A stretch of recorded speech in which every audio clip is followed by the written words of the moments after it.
Wali Kota Bitung Maurits Mantiri bersama Wakil Wali Kota Hengki Honandar mendampingi Kapolda Sulut Irjen Pol Setio Budianto saat melakukan pembagian daging sapi dan hewan kurban di Masjid Jami An-Nur Girian Bitung. Guna menekan angka inflasi di Kota Bitung jelang Hari Raya Idul Fitri 1444 Hijriah, pemerintah kota bersama Forkompimda melakukan pembagian daging sapi kepada masyarakat beragama Muslim di Kota Bitung.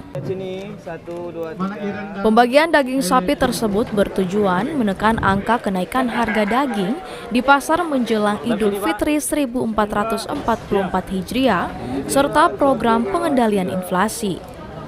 Sore ini tepatnya ya, Polres Sulawesi Utara bersama dengan Wali Kota Bitung dan Kapolres Bitung melakukan kegiatan tentunya adalah memberikan bantuan kepada masyarakat ya, berupa daging jumlahnya sekitar 1 kilo ya, memang tidak banyak, tapi diharapkan dengan jumlah 1 kilo itu bisa diterima, bisa merata kepada seluruh masyarakat, khususnya masyarakat yang ada di sekitaran Jami ini.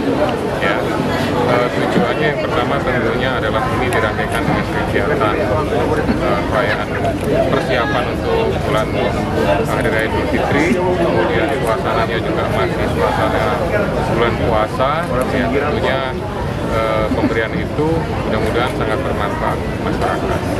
Sementara itu, pembagian daging sapi ini diberikan kepada jamaah Masjid Jami An-Nur Kelurahan Girian Bawah sebanyak 1.298 penerima dengan total penerima 1 kg per kepala keluarga serta 1 ekor hewan kurban.